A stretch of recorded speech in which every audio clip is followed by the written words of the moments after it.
네, 오늘 말씀의 제목은 하나님을 경외함은 질서 순종으로 나타난다라는 제목입니다.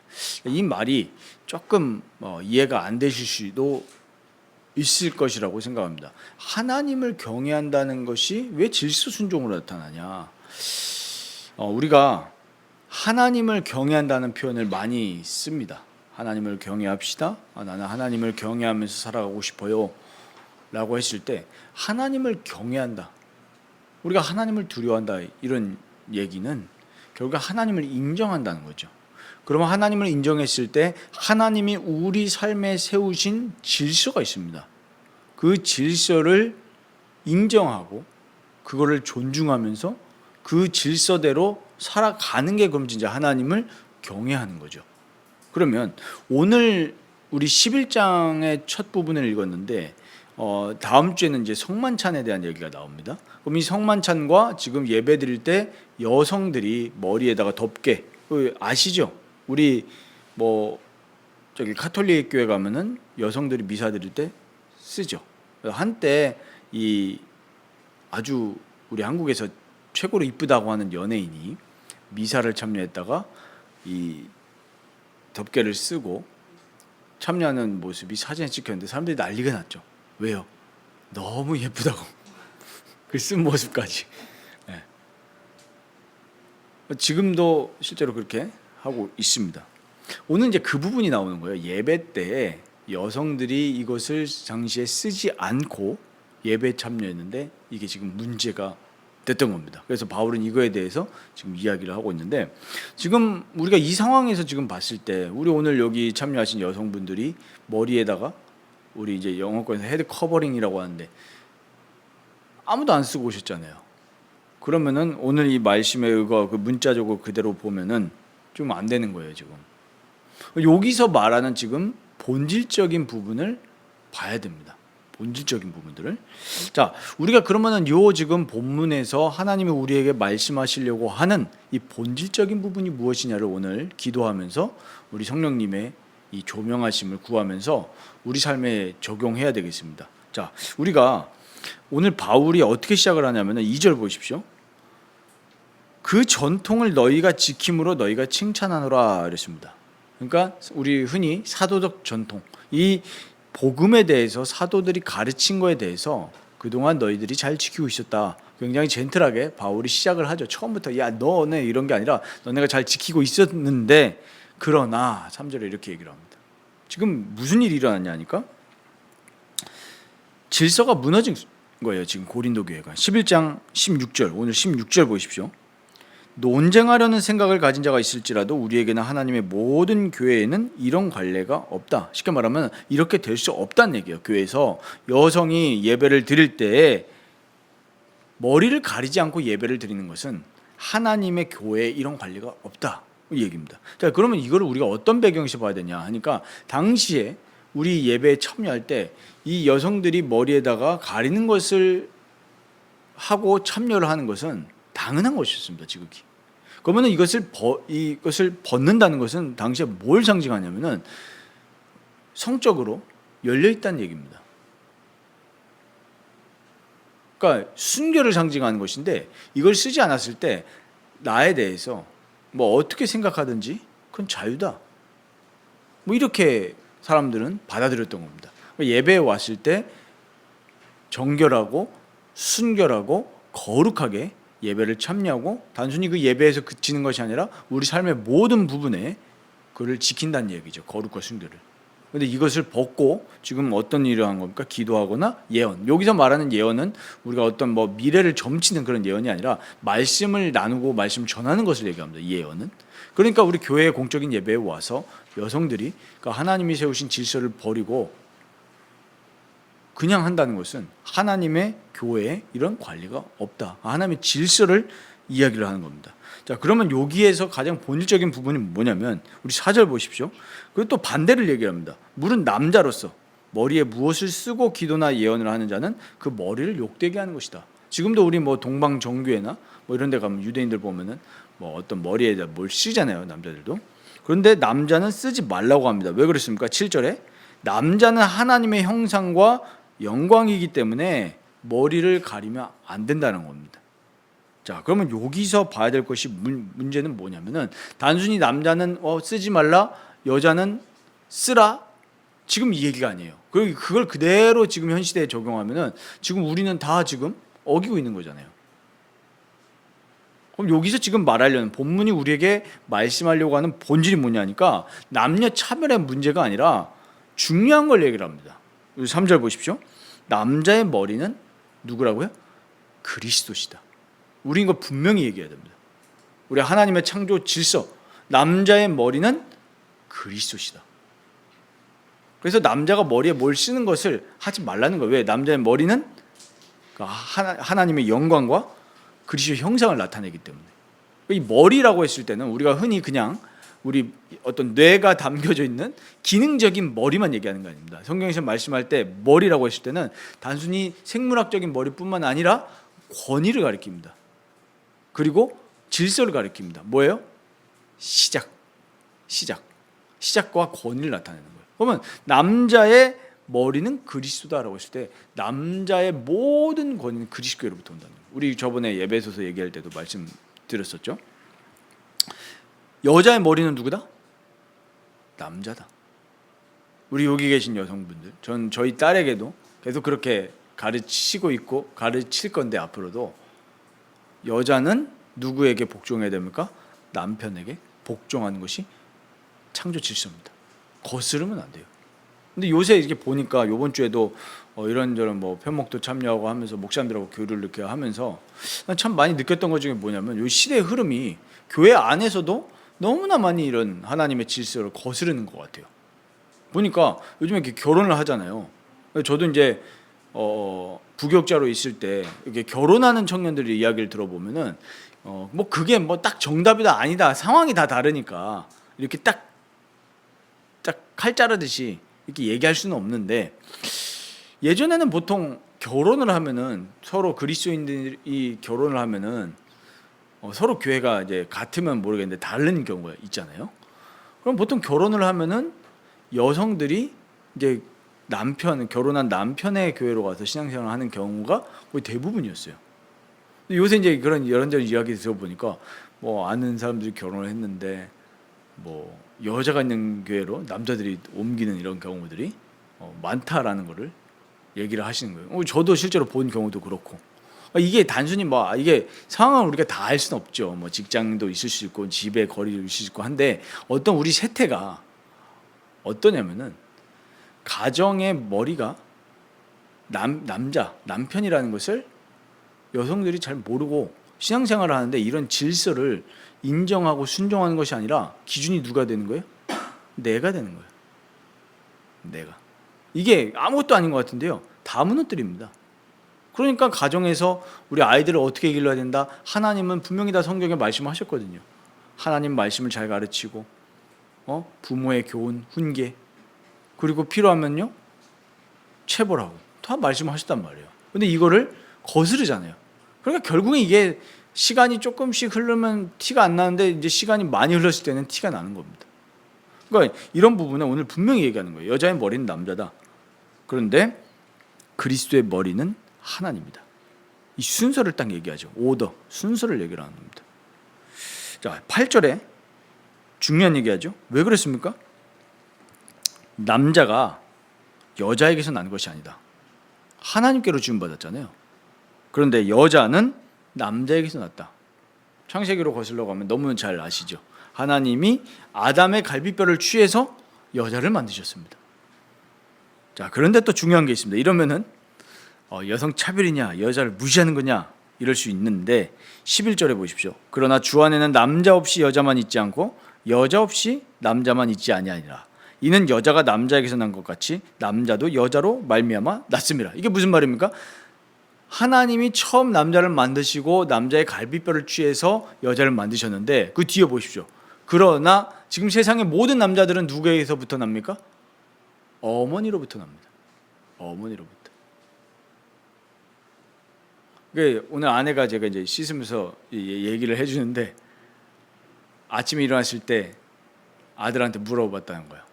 이제 뭐 생일 뭐 여러 가지 있고 하니까 엄마는 누구에게서 났어? 이러니까 저희 딸 같은 경우에는 조금 똘똘해서 엄마가 누구에게서 났어? 이러면은 그 위를 이제 생각을 해요. 그러니까 외할머니가 나셨어.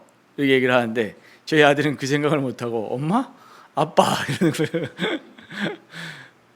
그러니까 결국에 모든 남자들도 어머니로부터 났잖아요.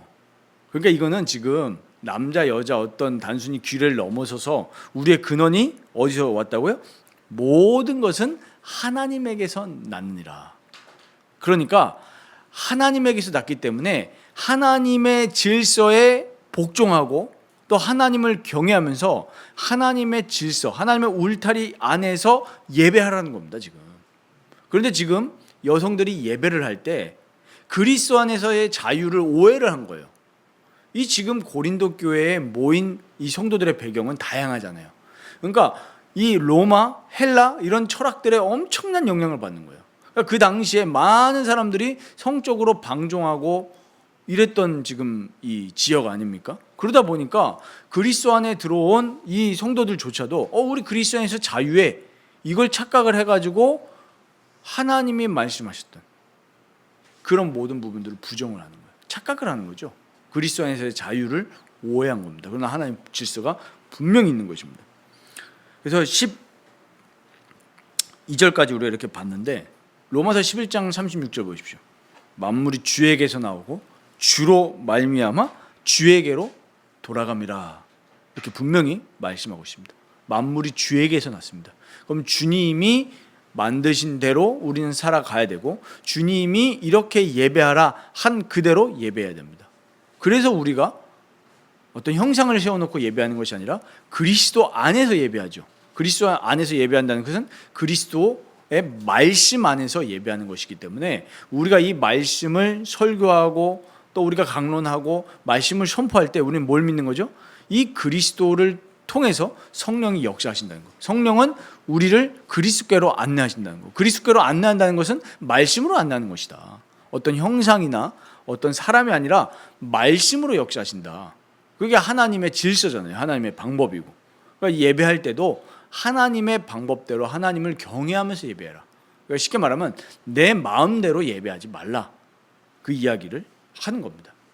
이 부분에 대해서 좀 연구가 더 필요한 부분들이 있는데 어저께도 이런 부분들하고 우리 좀 마음이 통하는 분들과 교제를 했는데 미국에서도 이런 좀 이제 운동을 하는 우리 이제 개혁 교회들이 있는가 봐요. 실제로 헤드 커버링 여자들 이제 머리에 써라. 근데 저는 일리가 있다고 생각하는 게 예배에 올 때 순전히 예배하는 부분에 있어서 저는 어느 정도 도움이 된다 이런 좀 저는 생각이 들어요. 왜 그러냐면은 우리 교회는 뭐 그런 게 없지만 우리 대형 교회들이나 이런 데 가보면 비판하는 것이 아니라 교회에 올 때 예배가 목적이 아닌 경우들이 상당히 많아요. 그래서 한때 어떤 이슈들이 인터넷에서 논란이 불었냐면은 예배 오는데 남성분들은 좀 그런 게 덜한데 여성분들은 뭐가 좀 강하죠?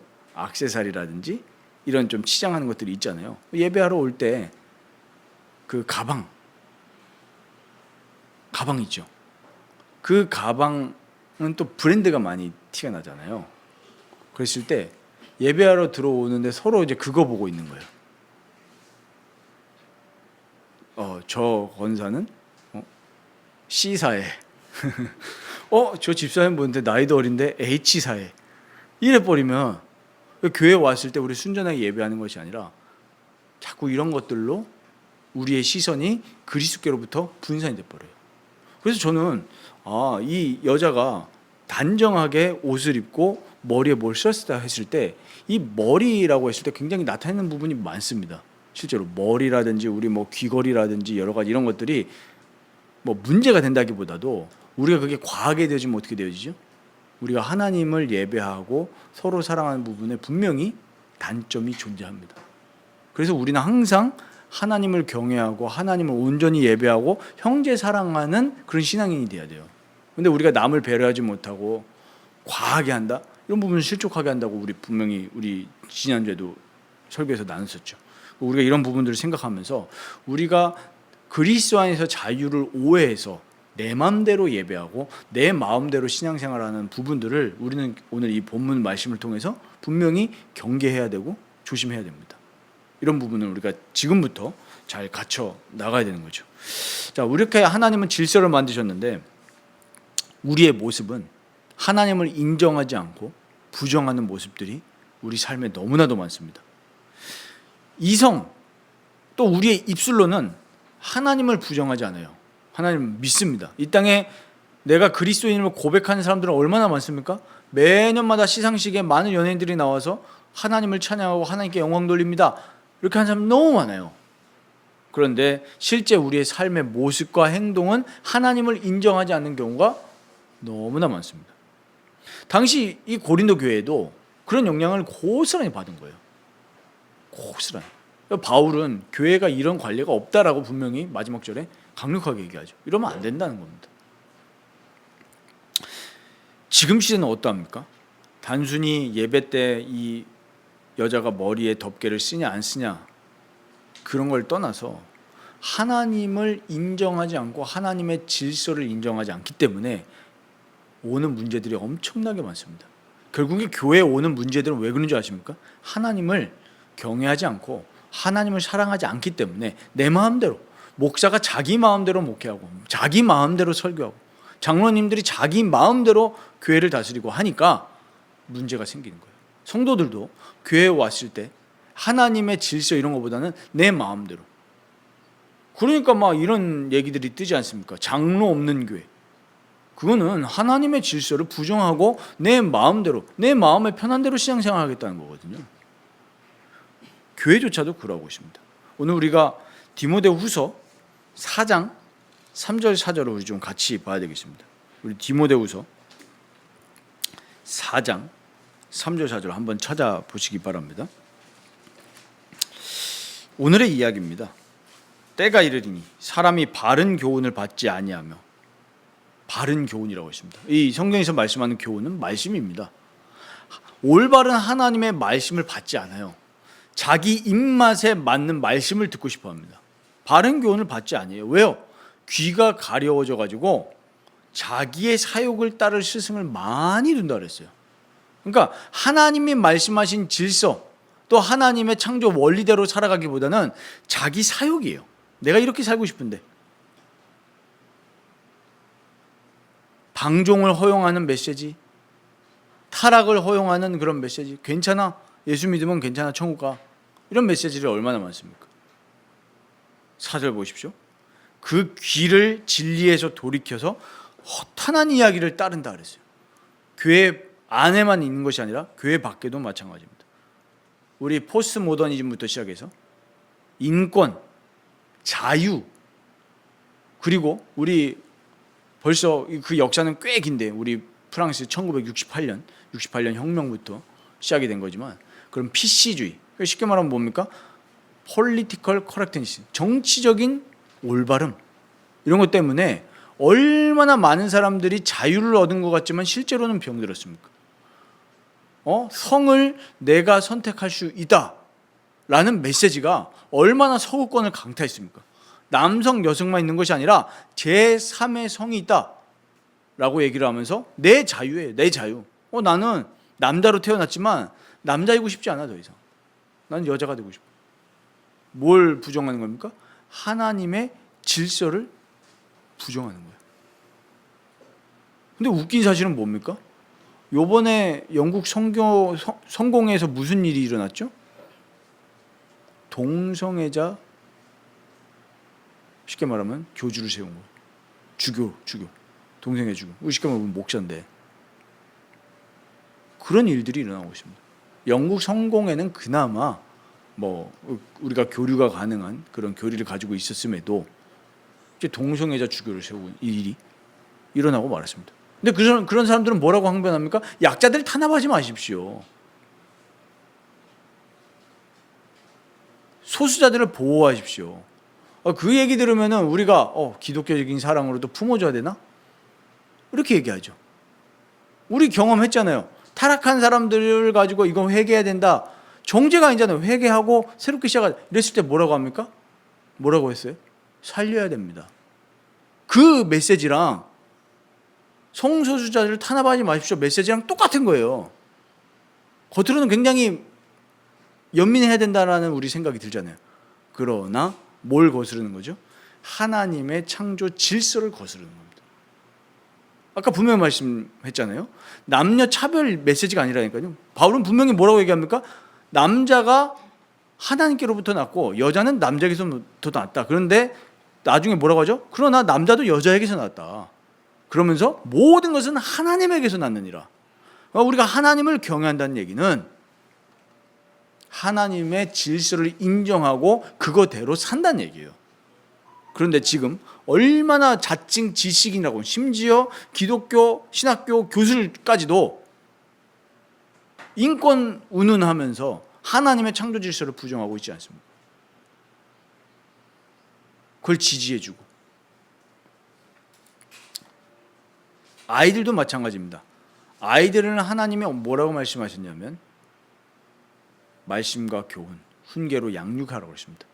그런데 어느 순간 우리나라에서 무슨 일이 일어났죠? 몇십 년 전에 학생 인권 조례 뭐 이런 얘기 하면서 아이들에게도 인권이 있다. 맞죠? 아이들 누가 무시하라고 했습니까? 예수님 뭐라고 하셨습니까?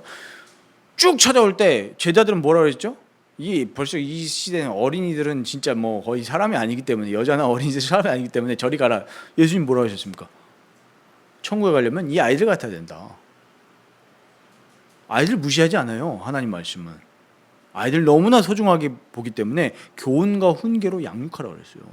그런데 학생들에게 인권이 있다라고 하면서 학생들을 혼내면 안 된다, 때리면 안 된다, 그런 게 되면서 아이들이 어떻게 돼버렸습니까? 사람이 되는 것이 아니라 짐승이 돼버렸어요. 그 결과 어떻게 됐습니까? 아이들이 커가지고 막 부모님 때리고 선생님 때리고, 학교에서 지금 선생님 막 때리고 그러잖아요. 왜 그랬습니까?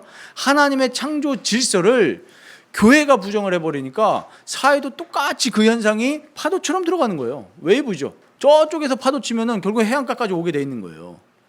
그러니까 교회가 하나님의 말씀을 부정하고 내 마음대로 살아갈 때 사회도 똑같이 파고드는 겁니다. 이거는 뭐 정치적인 문제가 아니에요. 영적인 문제입니다. 허탄한 이야기를 따라요. 지금 허탄한 이야기가 교회 안 밖에 다 있습니다. 포스트 모더니즘, 인권, 자유. 인권을 무시하는 게 아니에요. 근데 하나님 밖에 인권이에요. 욕심의 인권이에요. 뭐 PC주의, 이런 허탄한 이야기를 따르기 시작한 겁니다. 로마서 1장 26절 27절 보면 무서운 말씀입니다. 이렇게 사람들이 허탄한 이야기를 따르고 하나님의 질서를 부정하는데 하나님 어떻게 하신다고요? 그대로 둔다. 그대로 둬버려요. 그들의 부끄러운 욕심에 내버려 두셨다고 그러고, 26절 27절에 중요한 단어가 나오죠. 순리가 아니라 영리가 나옵니다. 영리.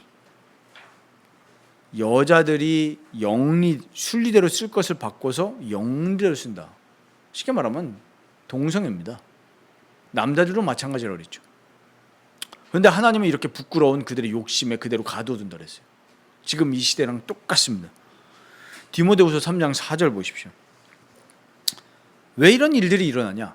결국에는 하나님을 사랑하는 것보다 쾌락을 사랑하길 더하기 때문에 이렇게 하나님의 질서를 부정하는 일들이 나타나는 겁니다.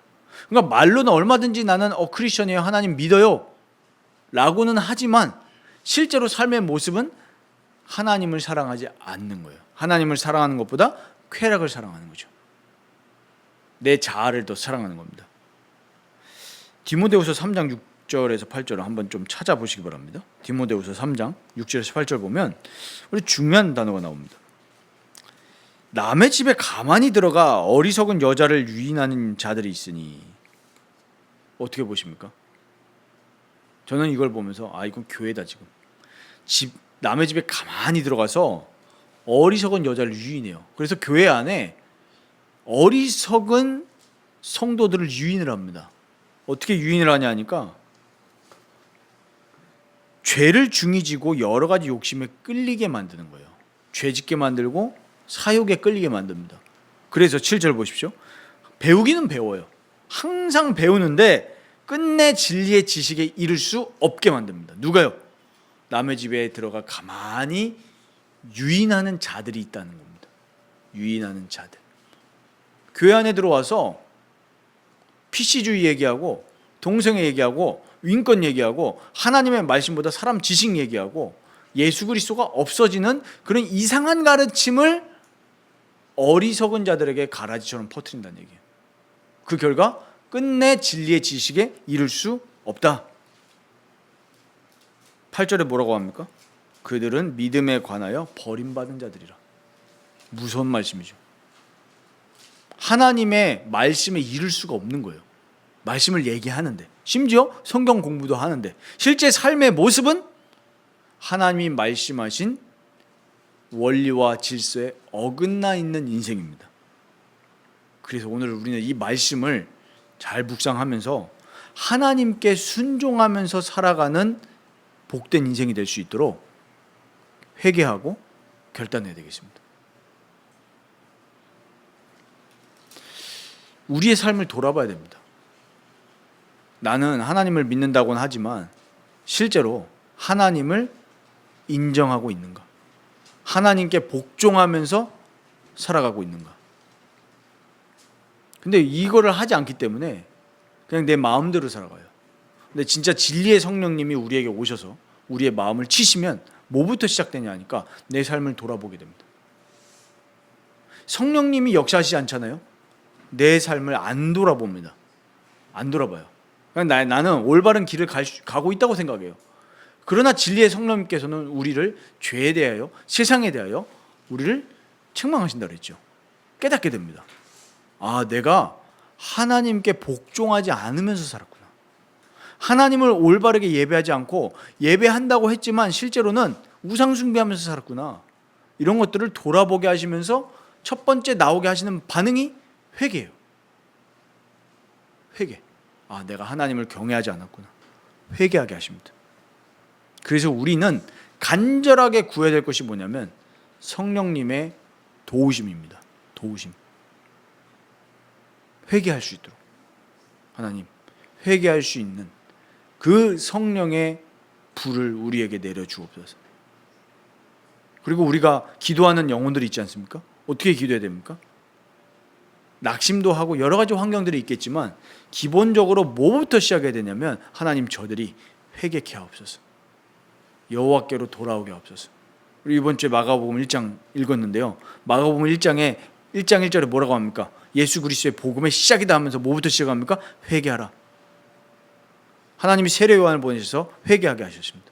예수님도 15절에 뭐라고 하십니까? 회개하라. 천국이 가까웠느니라. 그리고 복음을 믿으라 그랬습니다. 회개와 복음입니다. 회개와 복음.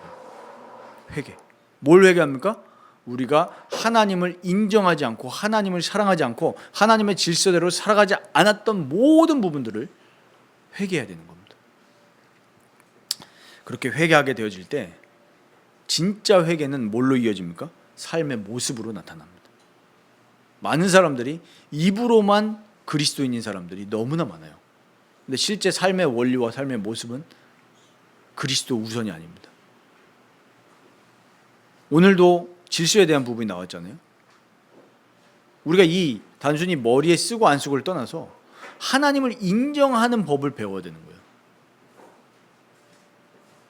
하나님을 인정하는 법이요. 우리 삶의 첫 번째가 뭐가 되겠습니까? 그러면 말씀과 기도가 돼야 될 거 아니에요. 질서가. 하나님이 우선이라면 우리가 아침에 일어났을 때 또 우리 삶의 모든 첫 번째 기준이 말씀이 돼야 되는데 우리 삶에 정말로 말씀이 최우선인가? 기도가 최우선인가? 그거를 돌아봐야 되겠죠. 우리는 지금도 죄를 짓고 있습니다. 하나님의 말씀을 신뢰하면서 나의 삶에 하나님이 섭리적인 은혜로, 초월적인 은혜로 나를 붙들고 계신다는 것을 바라보기보다는 뭘 자꾸 바라보죠? 아, 참 이 세상 사는 게 어렵다. 세상이 어렵다. 나의 미래는 어떻게 될 것인가? 이 염려하고 있잖아요. 근데 하나님 말씀은 분명히 뭐라고 합니까? 야, 너네들의 먹고 마시고 있는 건 들의 풀도 새도 책임지는데 너희들 내가 책임져 주지 않겠냐? 너희는 뭘 구해라? 먼저 그의 나라와 그의 의를 구하라고 하는데 실제로 우리 삶의 우선순위 말씀이 아닌 거예요. 염려부터 돌아가죠. 아이, 그러면 대부분 이렇게 말하잖아요. 저도 그렇게 항변하거든요. 아, 그래도 현실은 현실이지 않냐? 저조차도. 이렇게 얘기하는 죄인입니다. 우리가 진짜 하나님의 말씀을 인정하기보다는 죄악된 세상이 우리의 기준이 되는 거예요. 하나님의 말씀이 기준이 아니에요. 하나님은 온 땅에 충만하시잖아요. 우리 하늘에 계신 우리 아버지여라고 우리 고백하지 않습니까? 주님이 가르쳐 주신 기도에 그 하늘에가 복수란 말이에요. 하늘에 온 하늘들인데 그 하늘들이라고 했을 때 우리가 말하는 그냥 저 위에 스카이만 아니라 이 유대인들의 사고 방식의 하늘은 이 지금 여기 공기도 있죠. 여기 하늘이에요. 그럼 온 우주에 충만한 우리의 아버지예요. 아버지, 우리 아버지, 우리 형제들이잖아요. 아델포스, 우리의 아버지입니다. 그럼 우리는 뭐예요? 진짜 형제죠. 육신의 부모님은 다르지만 주 안에서 진짜 형제인 거예요. 이걸 진짜 믿는다면 우리가 서로 이 많은 고통들과 어려움들 속에서 하나님 아버지를 바라보면서 승리해 나갈 수 있는데, 이게 아니라 염려와 불평과 원망부터 먼저 나오는 것이 지금 우리의 습성이에요. 하나님의 그 창조 질서를 우리도 무시하고 있다고요. 뭐 다른 사람들 뭐 욕할 게 아니라 좀 비판은 하지만 어떻게 동성애를 지지할 수 있냐 목사가 이러지만, 우리도 실제로는 하나님의 질서와 하나님의 원리를 부정하고 있다.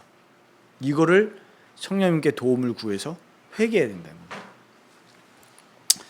그래서 우리를 바꿀 수 있는 것은 늘 말씀드리지만 그리스도밖에 없습니다. 우리를 온전하게 만드신 십자가에서 피 흘려 죽으심으로 우리가 하나님을 거스르는 모든 죄를, 하나님을 경외하지 않는 모든 죄를 사해 주신 그리스도께 붙들릴 때만이 우리의 실제 믿음과 행동이 달라지는 것입니다. 그리스도께 붙들려야 됩니다. 내가 하나님의 질서에 순종해야지? 안 됩니다. 내일부터 내 말씀 묵상하면서 하루를 시작할 거야 라고 결심하지만 안 돼요. 그래서 우리는 회개해야 됩니다. 하나님, 내가 이렇게 하나님의 말씀에 붙들리지 못하는 죄인입니다. 하나님을 올바르게도 예배하지 못하는 죄인입니다. 회개할 때 복음의 역사가 시작이 됩니다. 회개는 또 누가 합니까? 성령께서 은혜해 주신 자는 회개합니다. 죄를 회개하고 그리스도께 붙들려야 됩니다. 그래서 로마서 6장 6절에 뭐라고 말씀합니까? 우리가 옛사람이 십자가에서 예수 그리스도와 함께 못 박힌 것은 뭐에 대해서 죽은 것이다? 죄의 몸이 죽은 것이다. 죽은 거예요. 그럼 우리가 이 죽음과 부활이 얼마나 우리에게 복음이냐 하니까, 하나님의 질서를 무시하는 우리 모든 죄의 몸은 십자가에서 그리스도와 함께 죽어야 돼요. 죽고 부활한다는 얘기는 이제 우리가 하나님께 대하여서 살아갈 수 있다는 그 새 사람이 된 거잖아요. 그럴 때만이 이제 우리가 정말 하나님 최우선, 예수님 최우선, 성령님께 붙들림을 받아서 살아갈 수 있는 새 사람이 되는 거예요. 그러니까 죽음과 부활에 연합하지 않으면 우리는 말로는 예수 믿는다고 하지만 실제 삶은 옛사람으로 살아가는 거죠. 우리는 이 말씀을 붙들고 그대로 기도하셔야 돼요. 하나님, 내 삶 속에 십자가 사건이 매일 일어나길 원합니다. 죄에 대해서 애통하고 정말 하나님께 대해서 살아가는 부활신앙으로 살아가길 원합니다. 이 말씀이 이번 한 주간 우리 삶에 이루어지기를 기도하시기 바랍니다. 12절 13절 보십시오. 죄가 너희 죽을 몸을 지배하지 못하게 해서 몸의 사욕에 순종하지 말라. 몸의 사욕. 지금 고린도 교회의 교인들은 이거에 실패한 겁니다. 뭐에 순종한 거예요? 하나님의 말씀에 순종한 게 아니라 몸의 사욕에 순종한 겁니다. 그리스도의 안에서의 자유를 오해해서 마음대로 예배한 거예요. 마음대로 예배했어요. 그 시대의 문화의 트렌드에 그대로 따라간 거예요. 13절에 우리의 지체를, 우리의 전인격이죠, 죄에게 내주지 말고 누구에게 드려라? 의의 무기로 하나님께 드리라. 이렇게 말씀하고 있습니다. 그래서 우리의 결론은 뭡니까? 우리가 먹든지 마시든지 무엇을 하든지 다 하나님의 영광을 위하여 하라. 우리 지난주 말씀이었죠. 하나님의 영광을 위하여. 그러니까 결국에 우리의 모든 것이 하나님께로부터 왔음을 인정하는 것부터가 시작입니다. 이 당시에 고린도 교회의 여성들이 이 말씀을 듣고 어떻게 했는지는 정확하게는 모르겠습니다. 그러나 거역한 자들도 있을 것이고 순종한 자들도 있을 겁니다. 우리가 이 하나님의 말씀을 받으면서 오늘도 말씀을 받았는데 그냥 또 지나가는 말씀이구나, 이렇게 지나가는 사람도 분명히 있을 겁니다. 그러나 이 하나님의 말씀을 온유한 마음으로 받고 회개하고 회개에 합당한 열매를 맺는 참 신앙인도 있을 것입니다. 우리 지금 주일날 얼마나 많은 사람들이 말씀을 듣겠습니까? 우리가 진짜 기도해야 됩니다. 하나님, 정말 회개하고 우리가 세상에서 말하는 그 세상의 지혜와 세상에서 말하는 질서를 따라가는 것이 아니라 하나님의 창조 질서를 따라가고 하나님을 경외하면서 그 질서에 순종하면서 살아갈 수 있는 내가 되게 하옵소서. 하나님 질서에 순종한다는 것은 첫 번째 말씀을 향한 자세부터 시작이 되는 겁니다. 우리가 하루를 시작할 때 말씀으로, 또 모든 걸 선택할 때 세상의 뉴스나 다른 사람의 의견이 아니라 말씀이 기준이 되고, 또 우리가 중요한 일을 할 때에도 말씀이 기준이 되고, 이렇게 돼서 정말로 하나님을 경외함이 우리 삶 속에 정말 삶의 모습과 행동으로 나타나게 되는 정말 복된 우리 모든 라이프교회 지체들 되시기를 주님의 이름으로 축원드립니다.